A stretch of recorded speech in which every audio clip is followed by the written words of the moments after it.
Preparing.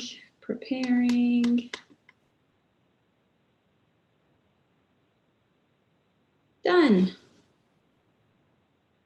Prepare. There we go. Take 2. Welcome to our standards group meeting. This is the September 10th meeting of the OpenJS Foundation Standards Working Group team. We have our minutes and agenda doc in the issue on the standards repo. And we're just going to go ahead and get started on that stuff. So as I was saying, before I forgot that I wasn't recording yet, on issue number 19, we've been discussing governance, and the purpose of that is to try and get some pieces in place so that we can go to the CPC with a proposal to charter us as a formal chartered group by the CPC, which would allow us to do things somewhat differently than the CPC has been proceeding. So I'll ask again if there's been any new ideas or thoughts on that since we last met.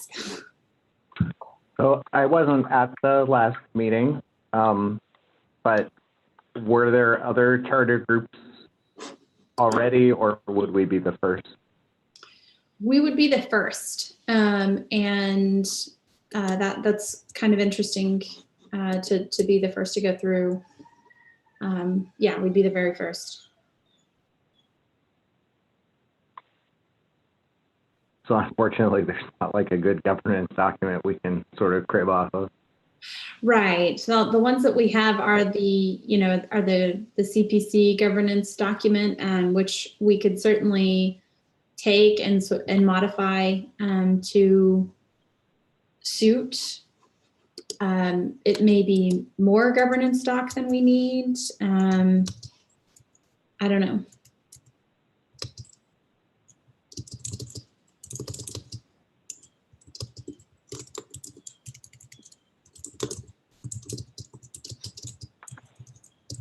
Or if anybody else has a great template they want to start, they would suggest. Yeah, I think it would be good to just come up with some kind of starting thing that we could sort of slash up, and yeah, maybe this would be a good thing to discuss at CPAC. We can look at one together and rapidly mark it up.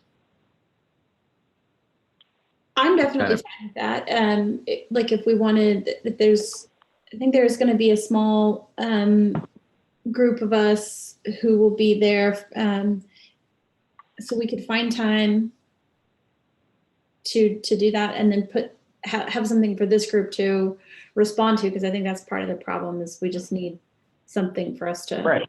Yeah. Right. We need something to comment on. Yeah.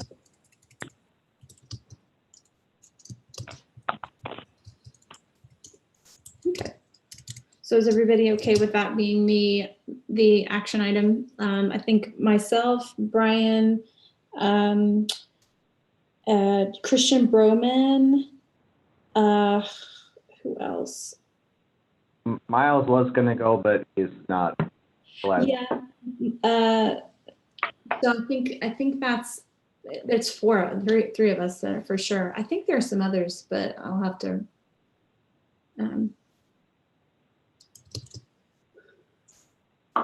Okay, so we can workshop a draft next week.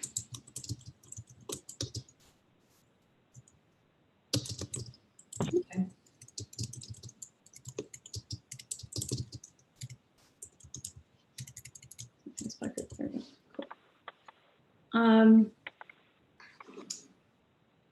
All right, the next issue that is on the agenda is number 14. Let me just go make sure that,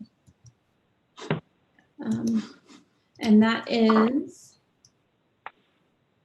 14 is a define and document the onboarding process for a representative. So this was related to our discussion about what we wanted to require for folks who are going to represent us. Sindil had actually also been working on a proposal draft, which you guys can see in, or Michelle can see in number 20, pull request number 21. I'll pop that also into the doc.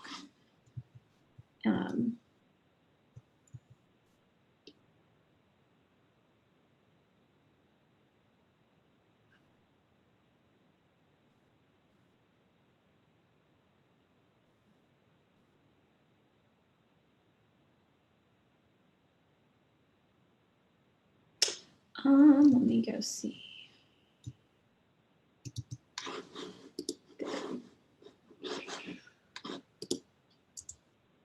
There it is. Okay. And so on this PR, we had some discussion about additional thoughts, and then Miles had also chimed in with related to the other thread on governance. But if we kind of set that aside and want to talk about the requirements here, I think we can still have that conversation. Was there anybody who anybody have any additional thoughts or insight or thinking about what could be or what should be expected of OpenJS Foundation representatives here?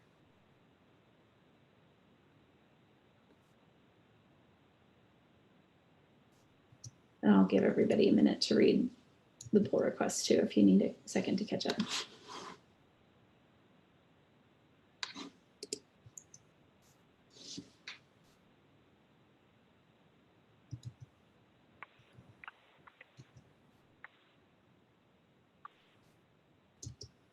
Do we think this captures everything?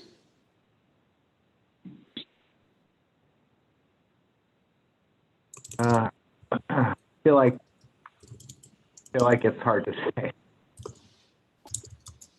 I mean, I like your comment, Jory. I think adding some sort of reporting requirement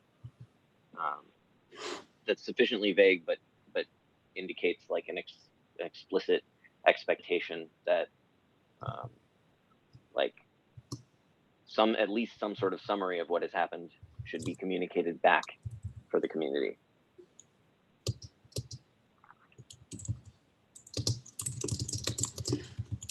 So the other thing we'd been talking about, suggesting was also, something of like a pre-event sync up. The purpose of which, might evolve or change, but initially is that it might give projects an opportunity to say, oh, hey, Richard, Brian, Jordan, Jory, you're going to go to X meeting. I'm curious about this item on the agenda, or I have questions about what this means, or can you convey, this XYZ piece of feedback to that group? Yeah, I think that would be really super. And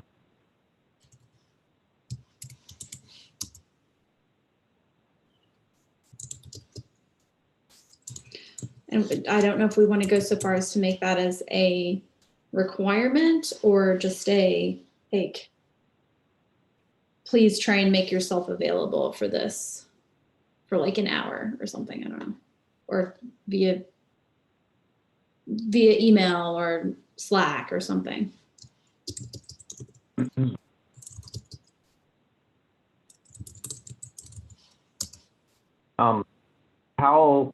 How engaged are you with people on TC39 related concerns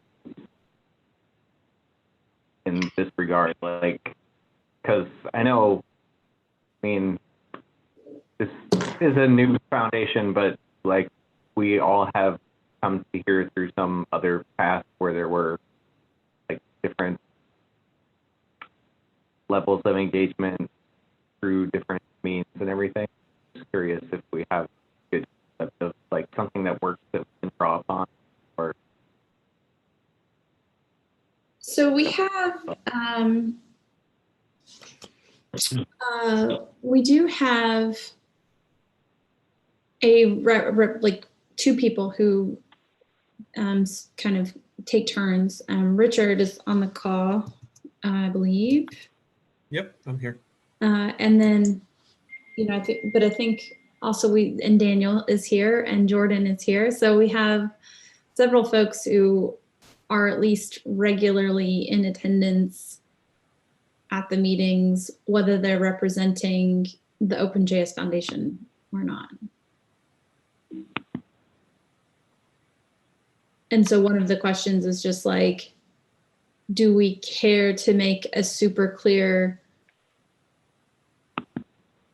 distinction for folks, like when they're wearing that hat for us versus like when they're wearing that hat in perhaps their other roles, but they're also participating with us? I don't know.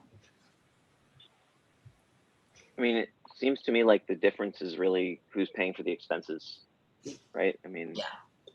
So if the foundation is paying like for someone to go to a TC39 meeting or some other standards thing, then like the foundation's requirements apply, which are, you know, could be, for example, syncing up with stakeholders within the foundation to make sure all viewpoints are represented, summarizing after the event, you know, the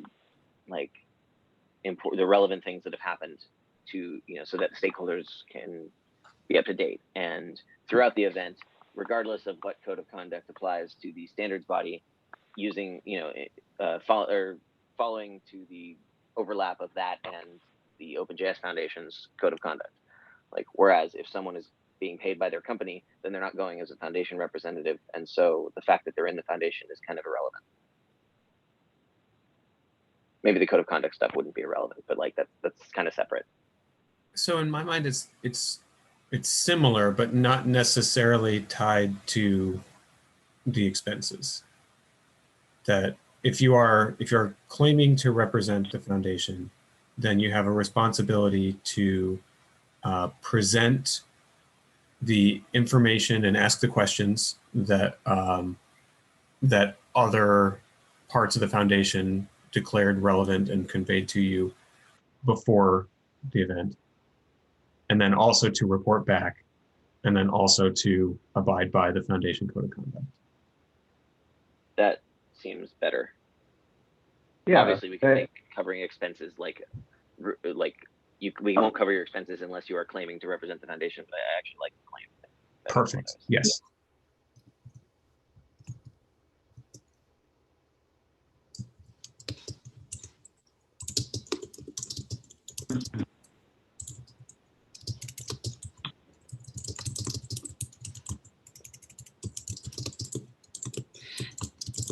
And then, you know, another thing that's maybe a little different, and maybe we don't need to spend much time on it now, but because it may be a hair to split that we're not ready to split. You know, I can see representatives being sent for kind of like maybe two different, or wanting to send a representative for like two different reasons. One is like the case of a project that has some piece of work, some feature, some proposal that has come from that work that they themselves want to champion. And then another being, and so that's like kind of one use case, and then the other being the role of the person who is there to try and represent concerns of this like broader population. So in that way, because the whole population can't come, you know, they're there to as sort of a, you know, what's the word? ambassador, I guess, on behalf of foundation projects. And I don't know if we care to worry too much about that distinction, but is that a distinction worth sort of thinking about? I think that's actually a pretty good term, ambassador. Like that.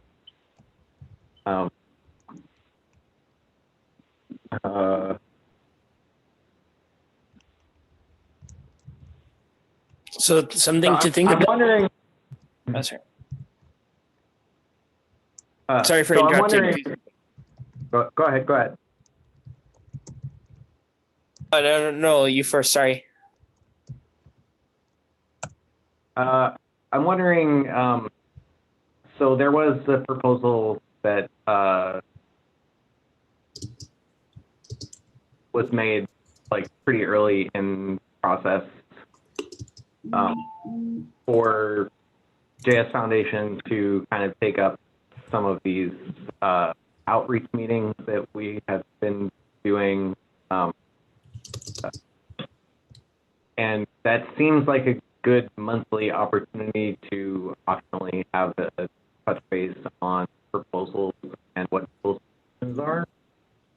I'm wondering if maybe that's like integrating that is sort of a good idea here, because collecting people from our various projects and their input is, I think, not super easy.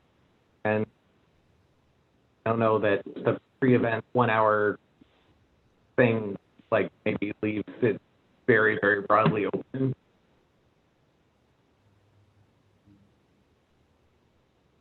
I don't know if that's it feels like a whole different agenda item that mentioned in Slack I was discussing. Yeah, I think it'd be great if these sort of ambassador roles could be explicit about whether they're trying to be representing feedback from these outreach groups, which I think would be really great to have, or their projects or what they're representing. I worry a little bit about a world where we get sort of these OpenJS Foundation positions on things that are maybe too strong, when it would be more precise to say like the OpenJS Foundation is supporting various people to participate and sort of add these different things. I don't know if that relates to what you're getting at, Brian.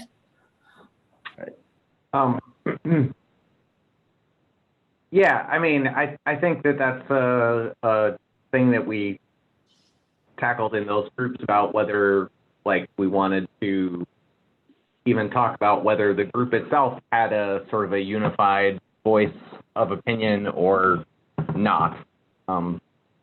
Yeah, I think so maybe some way to be clearer about that and actually even like be able to know ourselves like how much or little agreement there actually is. Right. So in some situations with those outreach groups, in some situations with the OpenJSF, we could develop this shared position that we decide we're comfortable saying is the OpenJSF position. But by default, when we're just sort of collecting feedback and passing it on, those are not sort of the position of the whole group. And if, you were talking about funding would be available when someone says that they're representing the OpenJSF. And I hope that can be sort of made a little bit more precise, that it's not, that they're not really representing everybody. We've had misunderstandings about this with Node.js in the past, where Node.js people come to TC39 and then some TC39 participants think that what they say reflects Node.js as a whole, when it's reflecting their position as individuals. And those people, you could feel free to speak freely because you think you're speaking in your individual capacity, but other people understand something different. So I think it's really good to have these people speaking in a representative capacity, but just if we can figure out how to be explicit about what they're speaking as and communicate that, it'd be good. I think that's fair. And you know, and that's something we can try and be more intentional about, or that we should try and be intentional about. And if we are going to start sending people in more of that sort of general ambassador type capacity to TC39, for example, or any working group meeting, like some kind of guidance around either presenting feedback or that might be very additive. If we were to try and capture this in the list of responsibilities, I think it would probably be. I think it'd probably be a pair of them.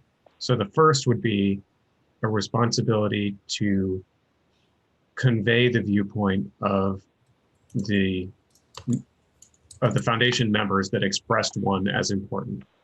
So in the collection period, you got feedback that it was important to present a certain view, that it would be important to do so, not to just drop it. Mm-hmm. And then on the other hand, a responsibility to make sure that the things you say as an ambassador that do not reflect the opinion of the entire foundation are not misconstrued as such. Yeah, I think that's well said. Mm-hmm. I like Good that too. summary. But at the same time, I think we should explicitly authorize people who are there representing the OpenJS Foundation to give their genuine, like personal technical opinion. Yes. And not not have like, okay, we're the board of directors, we're gonna vote on like what the position is, and you just have to represent us. I don't think that would be like an awesome working mode. No, I agree. Like, you're free to give to act as an individual, but you can't do so with or like under false color, I guess. You can't give an individual position as if it's coming from the entire foundation.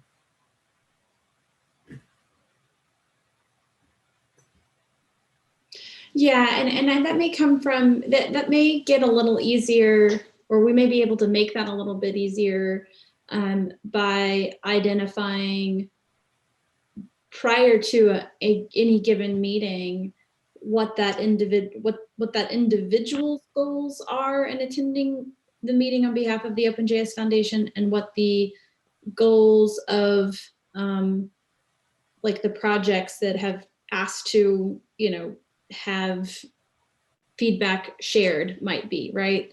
Right.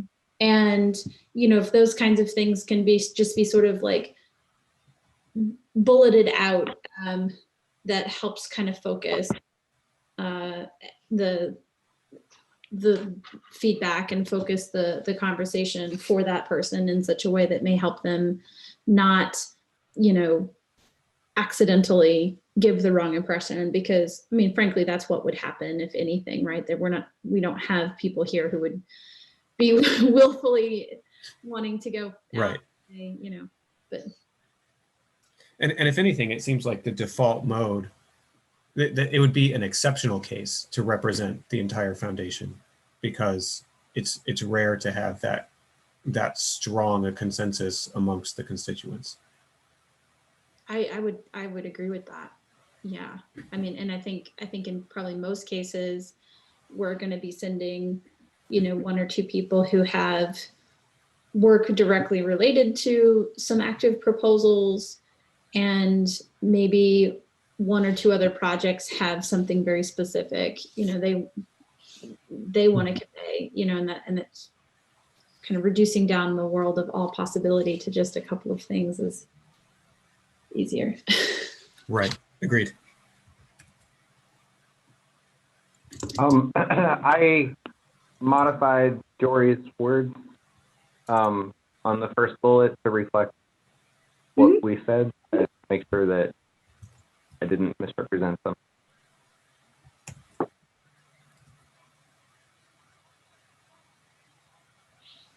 Yeah, I think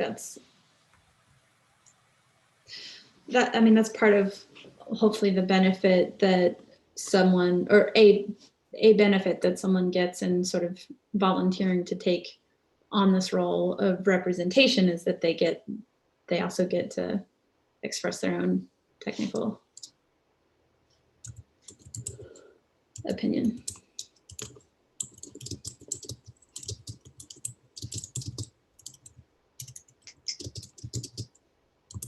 All right, cool.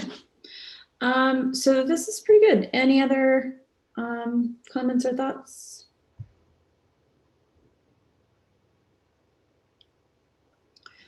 Groovy.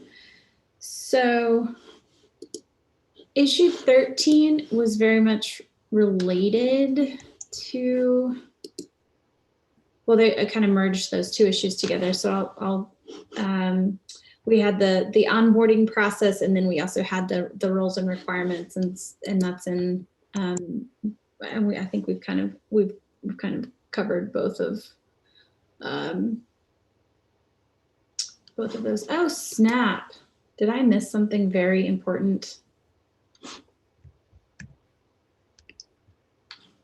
I think I did. Oh my gosh. Y'all, I am sorry. This is, so it looks like Sindil did, I thought he did. Sindil did add a PR, it's PR number 22 for draft governance doc. I'm sorry, I can't believe I missed that.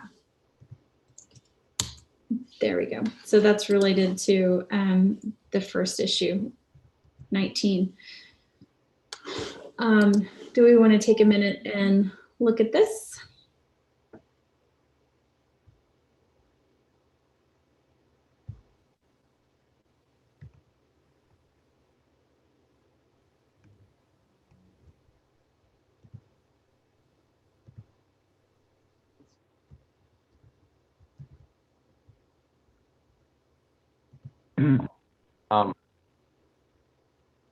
We're looking at 13? Number 22, I'm sorry, PR number 22. So related to issue number 19, which is about the governance, and this is why I'm feeling so sheepish about it. Issue number 19 has a correlating pull request that I completely missed. So Sindil has already, because he's awesome, already submitted a PR to add a draft governance file for this group. And it's got a few comments on it from Miles mostly on the last day. So, okay, I don't feel so bad now.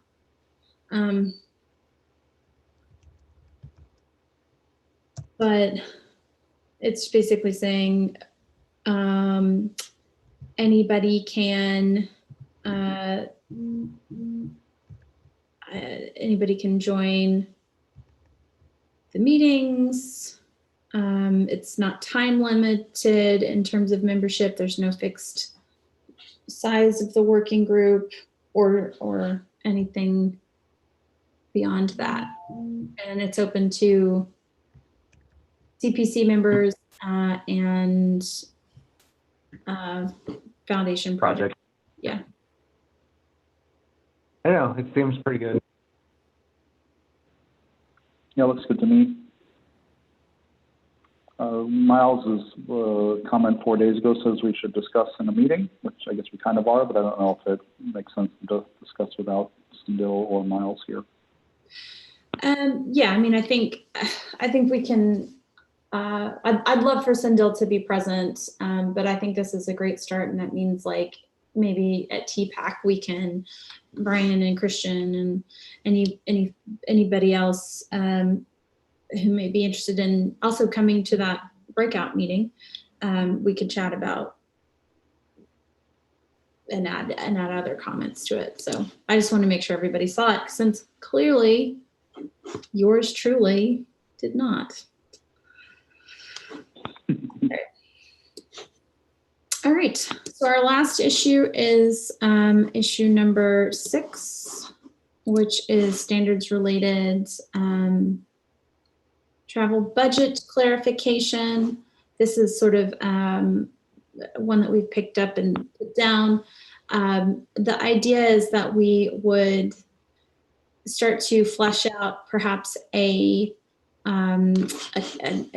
calendar of sorts, and use that to back into some numbers that we could go to the board for 2020 budget approval. I would think that we actually need to probably put a deadline on this if we want to get this in front of the board for consideration in 2020. That's probably something we want them to be looking at in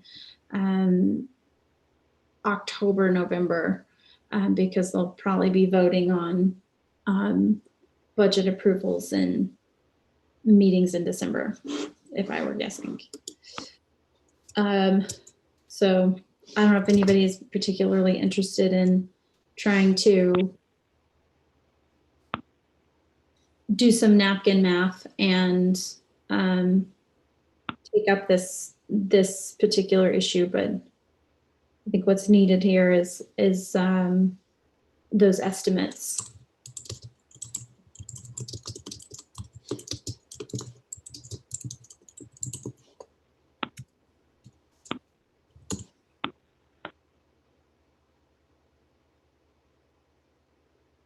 Nope.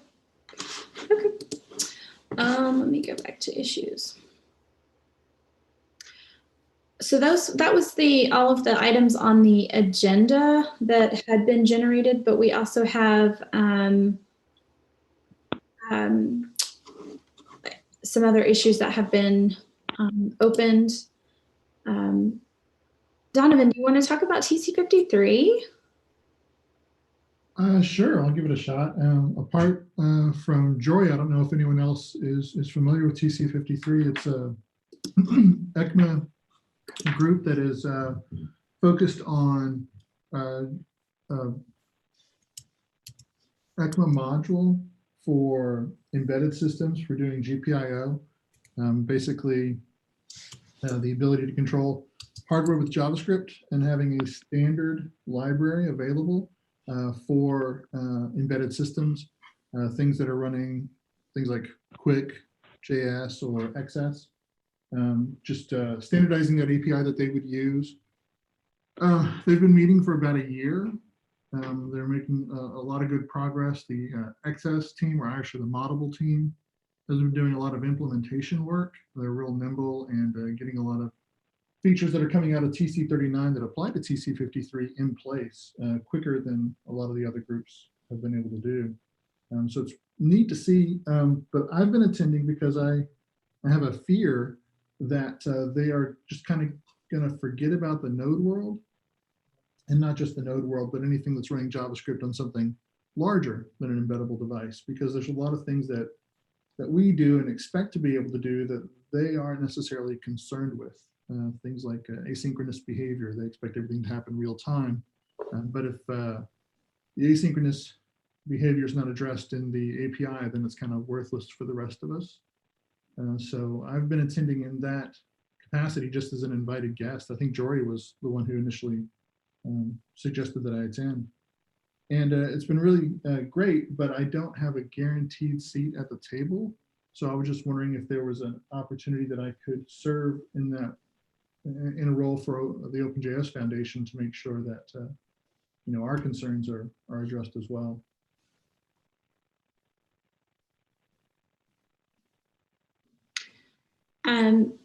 I'll add that I think that we're actually kind of moving into a really exciting moment with this group too.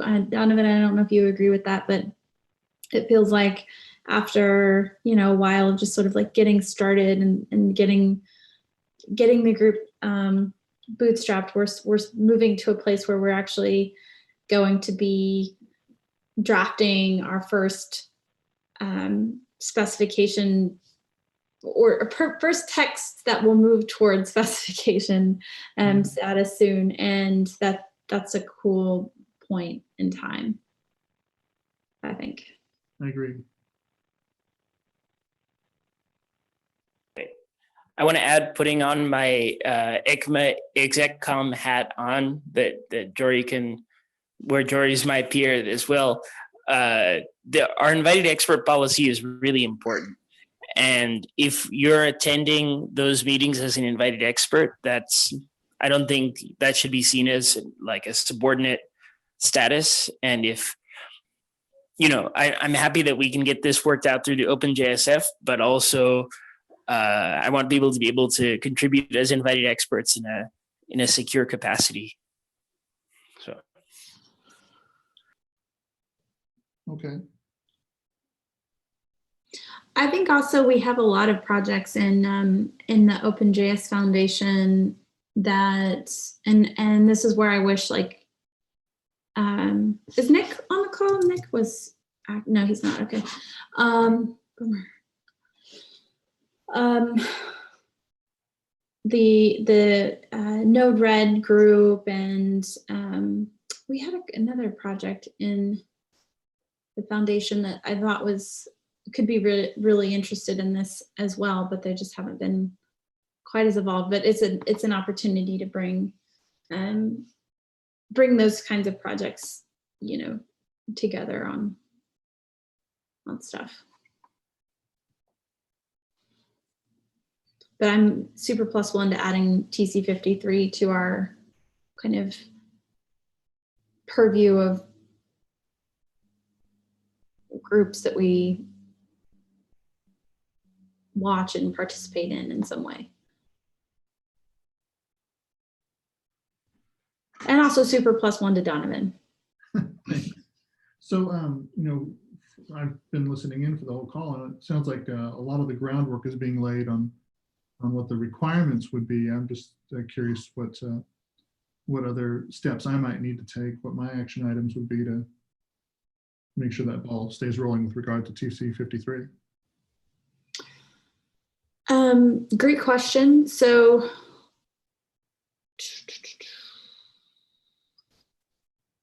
I don't know if as a TC, if we've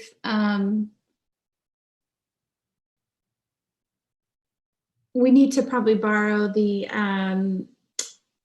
invited, because Dan, we have invited experts at TC39 complete a form, yes? Oh, but you know what? Yeah. Actually, though, since Donovan would be joining as a foundation representative, I think that's just a step of our foundation representative to ECMA saying, which is Mike Dolan, saying that that we want to join TC53 and that Donovan is going to be our delegate. Presumably, the OpenJS Foundation should have some sort of agreement with its delegates to make sure that it has a license to the IPR that the delegates provide to the standards bodies while it's representing the OpenJSF. Mm. That's how those are usually there in employment relationships. And that's sort of the theory under which you don't need to sign a particular form as a delegate. This is sort of a tangent, but if TC53 needs help with their invited expert policy, I'm happy to explain more about how it works for TC39 and whoever's that. I think we may need to take you up on that, Dan, because we're going to get to the point where as folks are, especially if we start to create IP as a TC, that we have people participating in very clearly as either delegates or invited experts. So, and that'll be, yes.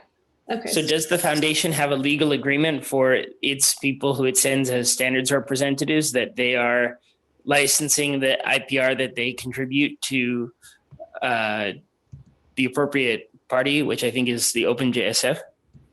So the only agreement that the foundation has, the only IPR agreement is the one between the OpenJS Foundation and ECMA in the form of their memberships. There's no other Yeah, I think gathered. that should be addressed, because you wouldn't want someone to add their own IP to something and then say that they have ownership of this final standard, because the OpenJSF never had the IP that it was claiming to ECMA that it had. Okay, well, that's something we'll want to talk that through with Mike Dolan as well, I think. Doesn't your participation in ECMA, when you contribute that, No, I mean, I'm happy to clarify more offline. I guess this is probably boring for most people. Well, moreover, I think it's probably good to clarify offline, because if we are wrong, we are not lawyers, and we wouldn't want anybody to have the impression that Right. So not know, but I don't actually know anything. yeah. Okay, so I think on the matter of TC53 in particular, we'll talk to Mike about whatever steps, Mike Dolan, about whatever steps we need to do to register OpenJS Foundation as participating in TC53, and thus perhaps Donovan as our delegate to that group. We'll talk to Dan about invited experts, and we'll also talk to Mike about whether we need our representatives to sign any kind of release or a license agreement or some such. So cool, 3 action items. Thanks, everyone. All right. We are about 5 till the top. Are there any other business for today that we want to try and take?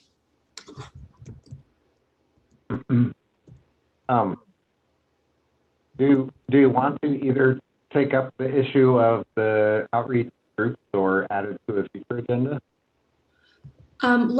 Let's definitely add it to a future agenda, and let's set discussion time aside for that, because I think that's a really important partnership to figure out in a more nuanced way, other than just sort of the lot of us figuring it out together. Certainly not something we can get all the way through in the last 4 or 5 minutes of this call.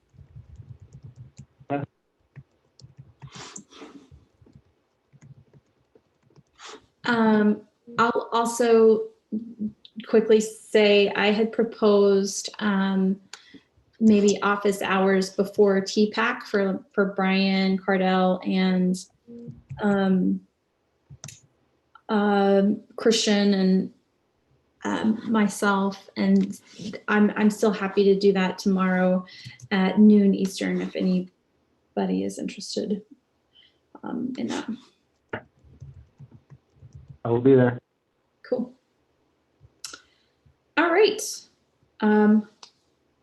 Well, I think that shall conclude us for today. And we'll see everybody in 2 weeks. And in the meantime, take a look at the governance document, and we'll continue that conversation online, and we'll try and get some of these other questions that we identified answered between now and then.